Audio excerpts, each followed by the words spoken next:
Olá, você está no canal da Igreja CI em Blumenau. Agora nós vamos ouvir uma palavra do Evangelho do nosso Senhor que pode transformar a sua vida. Antes de liberar o vídeo, eu quero te convidar a se inscrever nesse canal e também compartilhar para o máximo de pessoas o possível, para que elas também possam ser transformadas por essa mensagem. Então fique com o vídeo e Deus abençoe.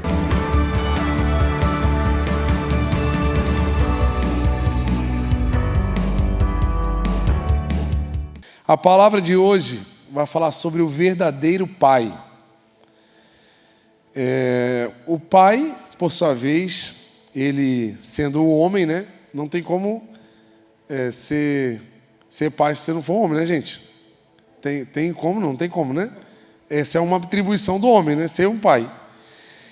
E nós vamos ver que por causa da falta de posicionamento, eu trouxe alguns dados aqui, existem algumas disfunções que acontecem na própria sociedade pela falta da presença da pessoa, tanto do pai quanto da mãe. Mãe é mãe e pai é pai. Então, vê se tem um ditado que fala assim, mãe é mãe, né? Porque a mãe, nossa, o amor da mãe é incrível, né? É fabuloso. Mas o pai também é pai. Ele também tem o espaço dele. Poxa, eu sou pai, gente. E nós temos a nossa importância. E nós vamos olhar aqui no decorrer da palavra mais ou menos o que tudo isso traz. Então a gente vai ler lá em Lucas 15, 12, que é a história do filho pródigo, onde nós temos como geralmente o foco o filho. Mas o foco principal dessa história, registrada nos evangelhos, é o pai. Porque o filho foi embora, abandonou, mas a história é de um pai bondoso, de um verdadeiro pai, que é o nosso pai. Vamos ler lá. Mas o mais novo disse ao seu pai, pai, eu quero a minha parte da herança, e assim ele repartiu a sua propriedade entre eles. Eles eram os dois filhos que esse pai tinha. E houve uma ruptura, essa história já começa com uma desconexão, né, entre o filho e o pai. Um filho que queria curtir a sua vida, queria ir embora da sua casa, usando o dinheiro da herança que ele deveria receber após a morte. Normalmente, herança se ganha depois da morte. Se você quer a herança com a pessoa viva, o que você quer, na verdade, é que a pessoa morra. É uma desonra muito grande. E essa desonra causou a desconexão. Porque a questão do filho para o pai não era ter o dinheiro. Porque se o menino pedisse um dinheiro, se o menino falasse, pai, eu quero dar uma viajada, só podia me liberar aí uns animalzinhos para a gente vender, uns bens aí que eu vou viajar, depois eu volto. O pai daria. Mas quando ele fala, pai, eu quero a minha herança, o que ele estava dizendo? Eu quero que o senhor morra, em outras palavras. Então, por causa dessa desonra, houve uma ruptura de relacionamento, que é onde causa a separação, que é onde causou a separação entre os homens e Deus, o pecado. A desonra é um pecado. E o filho desonrou o pai. Porque, quem sabe, talvez, se ele pedisse só um dinheiro para viajar, ele ia viajar com data para voltar, certo ou errado? Né? Quem viaja, pai, eu quero fazer um intercâmbio. Pai, poxa, me libera um dinheiro aí para eu, sei lá, fazer uma viagem, um acampamento, alguma coisa. Ele ia, mas já ia comprar a passagem de volta. O fato da desonra desconectou os corações. Porque ele foi, não por causa ele foi para longe, não só por causa do dinheiro, mas sim por causa da atitude. E quem sabe, né? Quais são os motivos de desconexões com os nossos pais? Nós. Que teve, talvez, na sua vida, na minha vida, alguns motivos que desconectou. Talvez da parte dos nossos pais para nós, ou quem sabe, de nós para os nossos pais. Quem sabe nós aqui, alguns de nós, foi um filho um pouquinho desobediente, um filho um pouquinho rebelde. Acontece. Ou também acontece daqueles filhos bonzinhos que teve pais que não souberam ser pais. Tem muitos homens que são honestos, muitos homens que são verdadeiros, são trabalhadores, são de índole, porém não souberam na vida ser pais. Eu conheço homens que são incríveis, são de bom testemunho, são pessoas seríssimas, mas não souberam conduzir as suas famílias e não foram bons pais. E é um papel que o homem precisa desempenhar.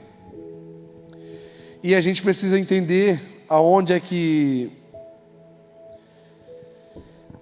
está essa falha, aonde é que foi a desconexão.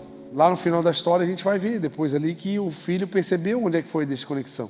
E ainda bem que ele soube o caminho de volta. Porque assim, gente, a relação com o pai, ela é diferente da relação com a mãe. Porque a mãe, ela é, vamos considerar assim, tá? Uma conjectura. A mãe, ela é igual ao filho. E o pai, ele da relação dos três, ele é o diferente. Por quê? A mãe gera o filho sai da mãe. Então a mãe já conversa com o filho.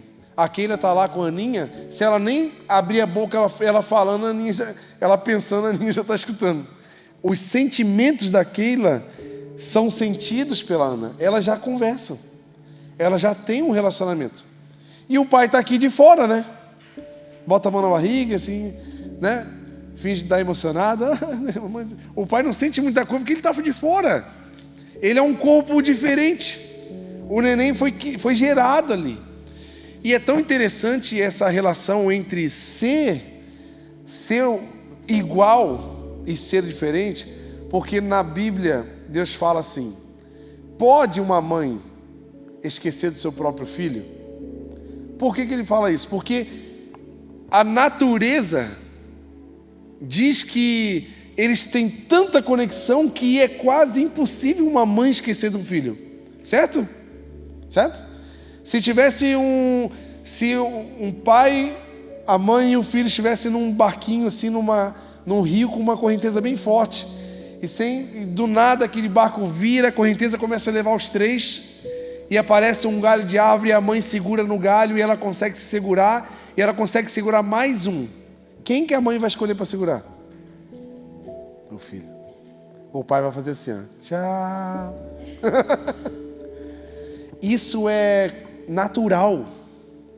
Esse sentimento de defesa da mãe leoa, é porque saiu dela. Tem uma conexão de alma muito forte. E o maridão lá descendo na correnteza. Tchau. E a mãe segurando o filho. Por isso que o relacionamento entre o filho e o pai precisa ser intencional. Porque o relacionamento entre o filho e a mãe já é natural. Já é algo que vem da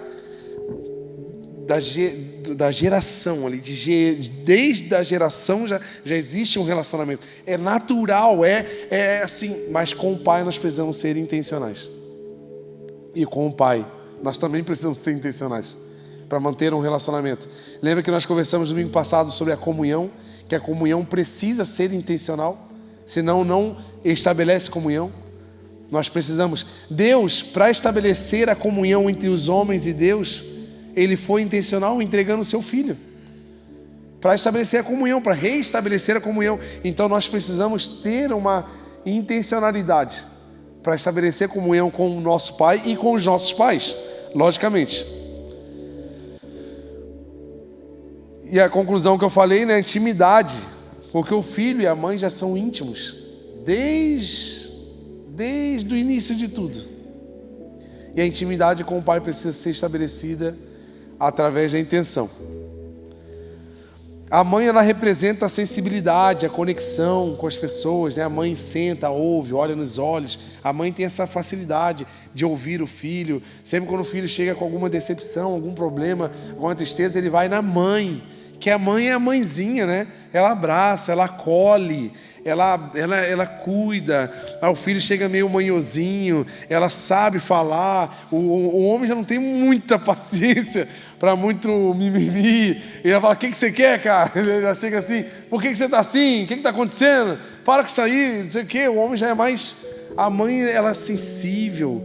Por isso que uma criança, ela precisa dos dois. Porque ela extrai da mãe essa sensibilidade, essa conexão. Uma pessoa que é criada sem uma mãe, ela vai ser uma pessoa provavelmente insensível a relacionamentos.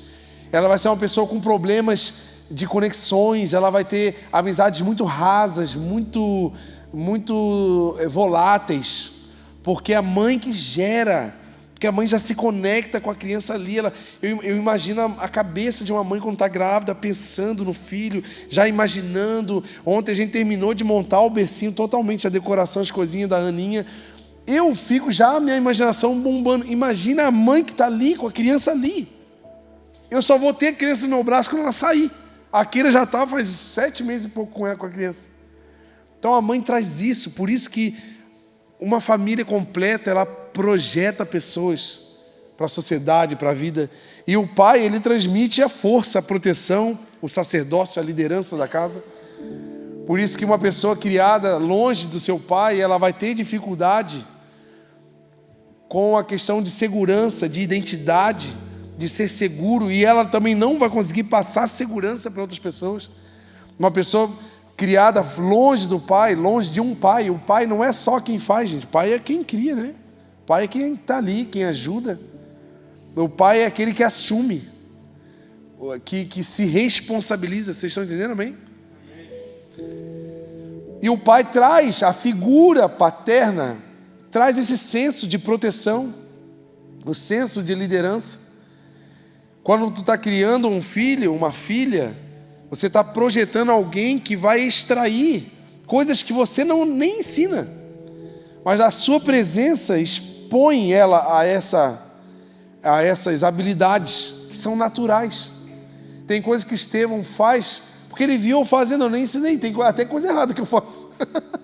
Porque eles tiram de nós.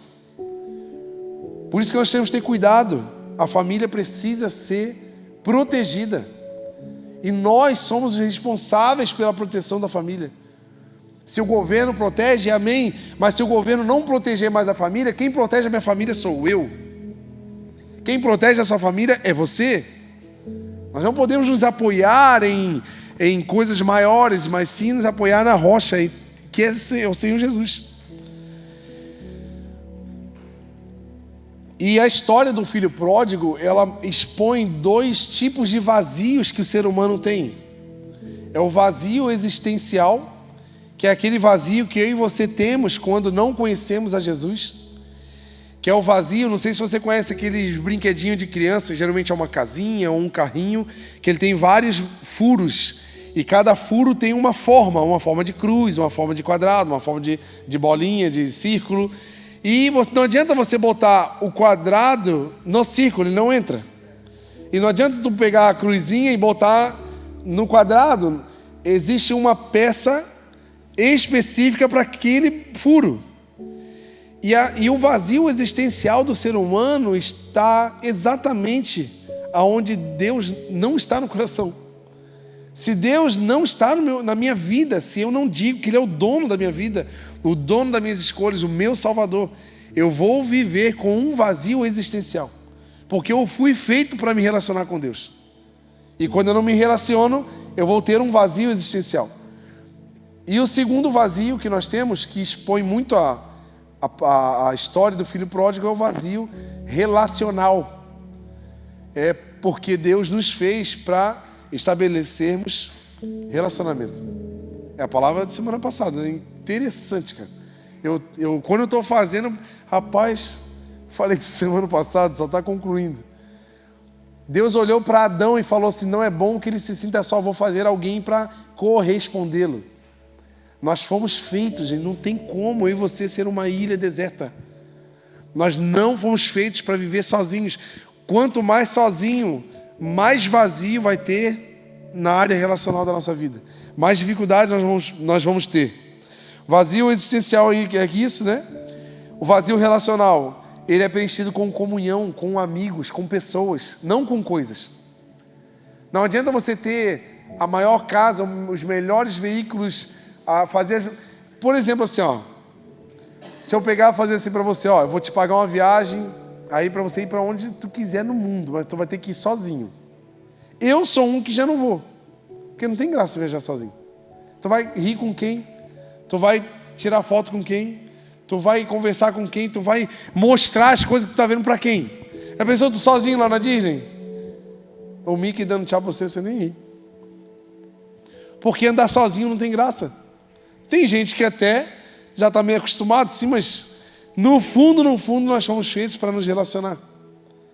E como é bom ter pessoas em volta. Ontem nós tivemos a oportunidade de reunir a igreja lá no Parque da VEG. Uma boa parte pôde ir. A gente fica preocupado, né? Porque não tinha uma ordem na questão de comida. Assim, vamos levar o quê? Não teve, quem vai leva o que der, quem não tiver para levar vai, o negócio está junto. Cara, sobrou comida, meu Deus. A gente já estava tudo cheio assim, aí chega mais uma galera com um negocinho de macarrão desse tamanho, um monte de sobremesa, um monte de coisa. Meu Deus, galeta e não sei o que, a gente olhando assim, cara, eu não consigo nem mais comer. E está chegando mais comida. Porque a comunhão, ela gera. A comunhão, ela floresce. É incrível o que acontece a partir da comunhão. Porque na comunhão, Deus ordena a bênção. É na comunhão. Por isso que nós precisamos nos relacionar. Então, e a família, ela tem uma missão muito linda de promover a comunhão em casa. Promover a comunhão íntima. Porque pais que não promovem um relacionamento íntimo em casa, eles vão ter filhos que terão dificuldade de ter intimidade com Deus. Porque o ato da intimidade relacional, ela é algo que precisa ser passado, exercido, ensinado. E se eu não vi isso em casa com pessoas que eu vejo, eu vou ter dificuldade com aqueles que eu não vejo fisicamente. Estão entendendo, gente? Amém? Então eu preciso exercer isso. Exercer a mesa. Exercer a comunhão dentro de casa. O olhar, a conversa, os abraços, o ficar junto, sem nenhuma poluição sonora ou visual. Ter a comunhão, ter o prazer de estar junto. Senão a gente vai ter dificuldade de se conectar. A principal dificuldade que o filho pródigo teve foi a conexão. Então, assim, a desconexão, ela inicialmente, no filho pródigo, foi na área emocional e depois foi para a física. Primeiro ele estava com vontade, sentimento. Sabe aquele filho que quer ir embora, quer fazer um intercâmbio em outro país, ele quer morar em outro país, ou então casa para sair de casa? Quem já viu esses casos? De pessoas que casam para fugir de casa, ou querem trabalhar fora, em outro estado, em outro país, querem fazer um intercâmbio e ir embora. Que são famílias sem conexões, onde não está sendo estabelecida a conexão. Quem sabe alguns de nós aqui casou para vazar, né? Para sair de casa. Porque a herança foi só uma desculpa para ele sair de casa, porque sem grana ele não podia sair. Ele precisava do dinheiro. Então ele arrumou uma forma para fazer o que ele sempre quis, que era o quê? Não estar em casa, porque ele não tinha conexão. E a separação, o distanciamento causa disfunções emocionais, né? Se você vê mulheres, tem muitas mulheres, gente, que tem muitos problemas emocionais no casamento, principalmente nos relacionamentos íntimos com o marido, por causa de traumas na família, por causa de traumas com o pai, talvez por não ter tido um pai ou ter um pai muito cruel, muito ríspido. Ela vai ter dificuldade com o marido dentro de casa. Talvez você conheça alguém que já passou por isso. E o filho pródigo, ele foi numa curva descendente de derrotas e perdas. Ele saiu cheio de dinheiro, cheio de coisas, encontrou amigos, com certeza, fez muita coisa, mas quanto mais longe ele ficava do pai, mais ele gastava e pior ele ficava, até ele chegar no momento que ele teve que trabalhar cuidando de porcos. Num lugar terrível, numa cidade onde teve fome. E quanto mais longe ele ficava, mais ele sofria. E quanto mais tempo passava, pior ficava. Parece com a gente. Se eu e você temos alguma disfunção aí familiar, algum perdãozinho para pedir, ou algum perdão para perdoar, para liberar, quanto mais tempo isso demora para eu e você fazer, mais nós vamos sofrer e mais fundo nós vamos nos encontrar. Então hoje é um bom dia para você procurar aí a sua família, o seu pai, a sua mãe. Ah, tá longe? Liga, manda uma mensagem. Você precisa pedir um perdão, ou você precisa dizer que você ama. Faça, porque quanto mais tempo passa, mais dor vai ter, mais incomodação, porque nós não fomos feitos para ficar desconectados. As desconexões fazem a nossa alma gritar. Quem aqui já passou por isso? De um problema relacional, familiar, e aquele, quanto mais o tempo passa, por mais, você pode até se separar da pessoa, mas enquanto não resolve aquilo, de vez em quando aquilo vem, né? Meu Deus, tu lembra da pessoa. Por que tu lembra da pessoa? Porque tu ama. Por mais raiva que tu tenha dele, mas tu ama. Por mais feridas que ele te causou, no fundo você ama. Porque você foi feito para amar, você não foi feito para odiar. Eu e você fomos feitos para viver em amor, não em ódio. Por isso que o ódio, ele incomoda a gente. E o amor resolve. Então resolva isso em nome de Jesus.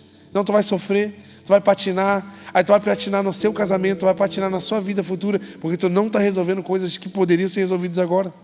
Em nome de Jesus, resolva aí. E a separação causa carência, né?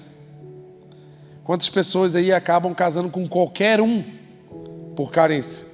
Aí pega uma tranqueira, aí tem que ficar com a tranqueira, porque estava carente na hora que apareceu a pessoa. Ah, não tem tu, vai tu mesmo. Vai, pega lá e casa com aquela bênção. Ô Jesus, leva essa bênção. E a gente fica sofrendo por escolhas baseadas na carência. Eu faço muito para os solteiros. Não escolha ninguém baseado na carência. Escolha alguém baseado em propósito. Porque se você escolhe alguém baseado em propósito, você vai viver um propósito junto com a pessoa. E o propósito não acaba. Se você escolhe uma pessoa baseada na carência, você vai sugar a pessoa até o final da pessoa, vai morrer do teu lado. Porque você vai sugar a pessoa até o fim. A carência não é medida pra gente. Não é, como é que fala? Não é padrão. Nosso padrão é propósito, amém? Só para vocês terem ideia, em Santa Catarina, no último ano, de agosto do ano passado até agosto desse ano, nasceram 99.800 crianças. Bastante, né? Quase 100 mil crianças. 4.693 não têm o registro do pai na certidão. É gente. Em Blumenau nasceram 4.697 crianças. Dessas 4.202 não têm o registro do pai. Olha por que a sociedade ela se desloca. Por que há um desvio emocional? Por que você vai nas escolas e encontra tantos alunos com problemas emocionais? Porque já começou aqui, ó. Já vieram para o mundo com um atestado de problema assinado. Você vai ter problemas emocionais. Você está indo para a vida com uma família incompleta. Mas nós estamos aqui, gente, para causar mudança nessa realidade.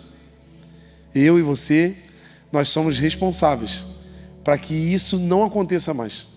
Porque o evangelho que eu e você vamos pregar nessa cidade vai mudar a vida das pessoas. E vai causar mudança no comportamento, nas escolhas. E as pessoas não vão mais ter escolhas irresponsáveis. Pelo contrário, vão criar famílias estruturadas na rocha que é Jesus. Mas eles só vão saber quem é esse Jesus se eu e você falar que ele existe. Talvez, mas o pessoal é pecador, mas será que eles conhecem o que você e eu conhecemos? Será que eles têm as experiências com Deus que nós temos aqui dentro? É aí que está, gente. Nós não estamos falando sobre os pecadores, as pessoas que estão tendo atitudes irresponsáveis. Eu estou falando de pessoas que talvez não conhecem o caminho que nós já conhecemos. E para que elas parem de errar, porque elas só estão cegas andando no escuro. Mas se nós que somos a luz desse mundo iluminar o caminho dessas pessoas, a gente vai diminuir esse índice aqui para zero. Tu acredita nisso ou não? Eu acredito que eu e você juntos podemos mudar esse índice para 0. Não vai mais nascer criança sem um pai na certidão. Porque vão ser famílias estruturadas na rocha que é Jesus. Isso porque vai ter uma igreja pregando sobre essa rocha. Como vão clamar o nome do Senhor se não sabem para quem clamar? E como pregarão se não há quem envie? Nós seremos essas pessoas. Se não formos com o Jonas e a Márcia pregar nas ruas, nós estaremos aqui enviando eles, patrocinando o evangelismo, ajudando com a mão de obra. Eu não sei pregar, mas ajuda. Seja aquele que envia, seja aquele que interceda. Porque nós precisamos avisar essas pessoas que existe solução. Existem 200 pessoas que não têm um pai no registro. Tem 202 crianças na nossa cidade. Talvez não conhecem o pai. Mas vocês e eu juntos podemos apresentar o Pai Celestial para elas. Está vendo como é que muda a situação? E quando optamos para o perdão, a aproximação acontece, não é verdade, gente? Não é incrível isso? O casal aí, quando a gente tem aquelas faísquinhas semanais. Como é que é a sua frequência? É semanal, é mensal ou diária? Orar, meu Deus! Meu Deus, de hora em hora. De hora vai pegar. Não pode ficar perto de fogo de artifício, senão vira uma explosão. Não pode ligar gás perto. Não explode tudo, né? Não sei como. Ô Lu e Júlio, por favor, vem aqui. Cuidado dessa galera aqui. Assim, gente, eu não sei como são as suas faíscas. Agora eu não vou nem dar padrão de... Mas já percebeu depois que perdoa, parece que tu ama até mais, assim não? Já viu não? Não parece dar um sentimento assim, maior do que o de antes? Quando a gente namorava, né? Dava aquelas brigas, né? Aí cada uma pra sua casa. Aí coração, que raiva, não sei o que lá. Aí no outro dia quando se perdoa, parece, meu Deus, eu te amo tanto, parece uma coisa assim. É incrível, porque o perdão, ele gera mais amor, ele gera aproximação. Ele liga, ele religa as pessoas. É incrível, o perdão faz isso. Abre lá Lucas 15, 18.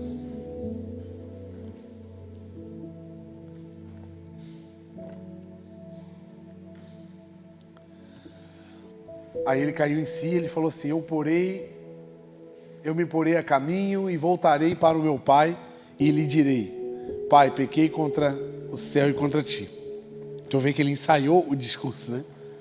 Ele se colocou, eu preciso voltar. Eu preciso ensaiar uma fala, eu preciso falar com meu pai, eu preciso voltar para a minha vida normal. Aí eu pergunto para você, por que o filho chegou na conclusão de voltar, gente? Ele queria o pai morto, abandonou a sua casa, gastou seu dinheiro, não sabemos como, mas de forma irresponsável, porque se ele fosse responsável, ele iria investir em alguma coisa, ele iria abrir uma empresa, ele iria fazer alguma coisa para sobreviver, para não precisar cuidar de porco, querer comer a comida do porco. Então, de alguma forma, ele foi irresponsável. Mas e aí, como é que vocês acham? Por que ele entrou nessa conclusão? Vou voltar para casa. Por quê? Será que ele não sabia que o pai dele era amoroso? Que teria capacidade de receber? E é essa a sensação que nós devemos ter e levar para aqueles que estão perdidos. Sabe por que muitos desviados não voltam para a igreja? Porque eles têm uma sensação de que Deus não quer mais eles. Ou que Deus é aquele pai cruel que quando o filho erra fala assim, sai de casa e não volta mais. Eu não te aceito mais. Sabe esses pais que fazem isso? A gente tem às vezes uma lente humana em olhar para o Deus que está sentado num trono, com uma cara de brabo e um raio na mão. Você errou, ele pá! Vai acabar com a tua raça. A gente acha que Deus é assim. Mas o filho pródigo, ele sabia que o pai dele não era isso. Ele sabia que era um pai amoroso. Era um pai que com certeza receberia ele. E é esse o pai que nós temos que pregar para o mundo. Aqueles que se perderam, talvez tenha uma ótica de um pai que não quer mais eles, porque o mundo faz isso. O mundo rejeita, o mundo julga, o mundo segrega, o mundo exclui, o mundo vira as costas para você. E a gente pensa que Deus é do mesmo padrão, mas Deus é aquele que, mesmo que uma mãe se esqueça do seu filho, eu não esquecerei de ti. Então, com certeza, esse filho sabia que o pai dele não tinha esquecido dele. Por isso que ele chegou nessa conclusão. E em Lucas 15, exatamente nesse capítulo, tem 3 situações incríveis. Jesus conta a primeira história de um pastor que tinha 100 ovelhas e uma se perde. Então, uma proporção de 1 para 100. E o pastor não desiste dessa uma e vai atrás. Depois dessa história, ele conta em Lucas 15 de uma mulher que tinha 10 dracmas e perde uma em casa. E ela varre, liga a luz e vai atrás e encontra a dracma. E logo depois ele conta a história de uma proporção muito mais terrível, que é de um pai que tinha 2 filhos. E ele perdeu os 2. Um dentro de casa e um fora de casa. O que estava dentro nunca esteve. E o outro que estava saiu. E o mais interessante das 3 histórias é que tem várias coisas iguais. Tinha um líder, ou um dono, ou um pai. Tinha uma casa. Teve um resgate. Teve alguém que não desistiu. Se você vê o pastor das ovelhas, e não desistiu da única que saiu. A dona da dracma tinha 9.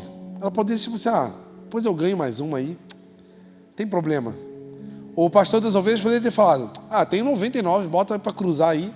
Das 99 vai dar mais 100 aí em cima. Uma, o que é uma? O nosso Pai não desiste de nenhum de nós. O Pai Celestial, Ele sabe quem é você. E Ele não desiste de você nunca. Ele não vai desistir. Não é opção para Deus te ver perdido e falar, deixa para lá, esse aí não tem mais jeito. Não existe essa opção para Deus. Não existe. Por isso que já está escrito, nada nos separará do amor de Cristo. Nada. Você pode ter se separado da igreja um tempo. Você pode ter se separado do propósito que Deus tem para você por um tempo. Mas isso não separa o amor que Deus tem por você. Tu acredita nisso ou não? Então a gente vê 3 casos muito parecidos. E tem pessoa que está dentro da igreja e está perdida também. Igual o irmão do filho pródigo, né? Está em casa, mas está perdido. Perdido em quê? Perdido no propósito. Perdido na função, perdido na identidade, não sabe quem é em Deus, está frequentando uma igreja, está participando das coisas, está até servindo, mas não sabe quem é em Deus, não se sente amado bastante para dizer que é filho de Deus. Quero dizer para você, se você está na casa, desfrute de tudo que há na casa, porque o Pai é o mesmo. Então a gente tem que aprender a ser filho. O filho, quando tu chega na casa do seu pai, tu chega assim, fica na porta esperando ele mandar entrar, aí tu fica em pé esperando ele mandar tu sentar, aí tu fica na cozinha com fome esperando ele mandar tu servir, ou não? Tu chega, já pisa com calçado sujo, entra na sala, senta no sofá, abre a geladeira, porque tu tem intimidade. O filho, ele não deixa de ser filho, ele sempre vai ser filho. Nada separa a conexão de um pai e um filho. E abre lá Lucas 15, 20. Olha o que diz aqui. A seguir, levantou-se e foi para o seu.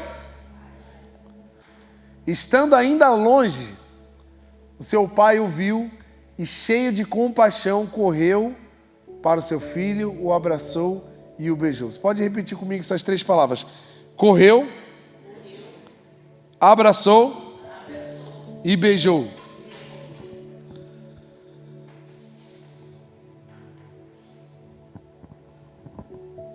Eu imagino que, pelo filho ter ensaiado uma fala, eu não sei quanto tempo que ele ficou na pindaíba, assim, né? A gente não sabe, né? Quantos dias, quantas semanas que ele ficou quebrado, sem grana. Mas que ele ficou ensaiando o texto, ele ficou.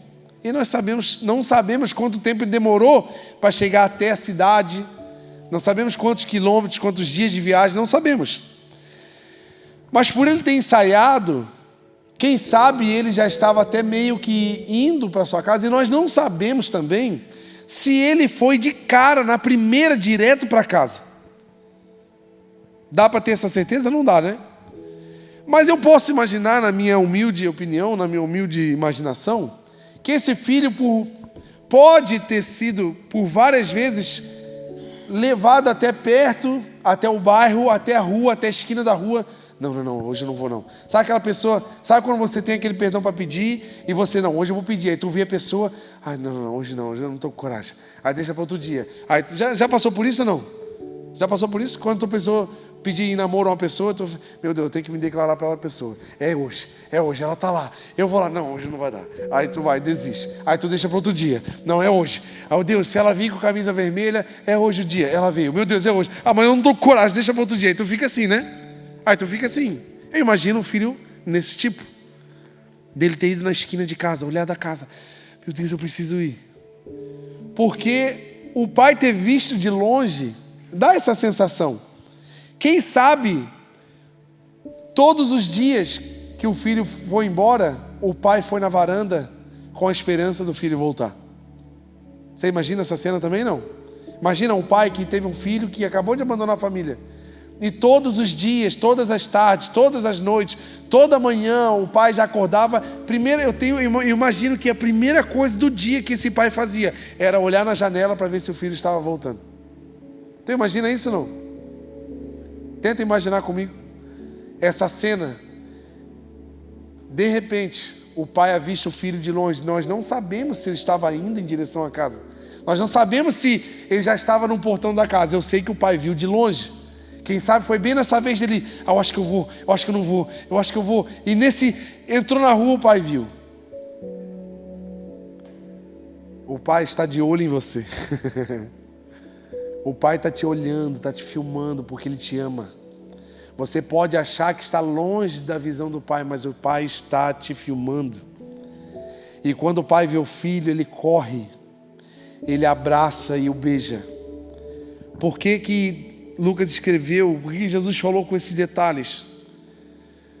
Porque